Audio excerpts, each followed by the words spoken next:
আল্লাহকে ভালোবাসার বিস্তৃত শাখা প্রশাখার মাঝে অন্যতম হল স্ত্রীর প্রতি ভালোবাসা, কারণ তিনি আপনার জীবন সঙ্গী। কারণ আল্লাহ আপনাকে আদেশ করেছেন তাকে ভালোবাসতে। আল্লাহর নবী সাল্লাল্লাহু আলাইহি ওয়াসাল্লাম আমাদের এমনটাই শিখিয়েছেন। তিনি বলতেন, আলহামদুলিল্লাহিল্লাযী রাযাকানি হুব্বা আয়েশা। সকল প্রশংসা আল্লাহর জন্য, যিনি আমাকে আয়েশার প্রতি ভালোবাসার রিজিক দিয়েছেন। আপনি নিজ হাতেই আপনার জীবনে ভালোবাসাকে লালন করেন। যখন ঘরে প্রবেশ করবেন, শান্ত মনে হাসি মুখে প্রবেশ করুন। যখন দেখবেন ঘরের জিনিসপত্র ঠিকঠাক আছে, যেমনটা হওয়ার কথা তেমনটাই আছে, সেটার প্রশংসা করুন।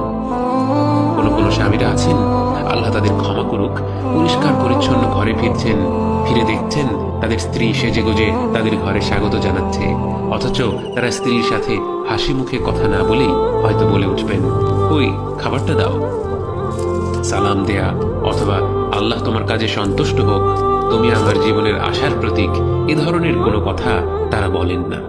কিন্তু একজন স্বামীর উচিত তার স্ত্রীর সাথে সুন্দরভাবে কথা বলা। ভালোবাসা প্রস্ফুটিত হয়, প্রসারিত হয় প্রতিটি হাসির লালনে, প্রতিটি প্রশংসার লালনে, কৃতজ্ঞতার বহিঃপ্রকাশের লালনে, দুঃখ প্রকাশ ও ক্ষমা চাওয়ার লালনে।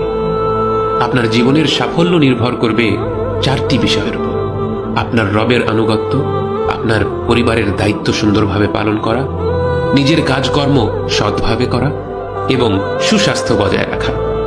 এই চারটি বিষয়ের দিকেই খেয়াল রাখতে হবে ভাইয়েরা।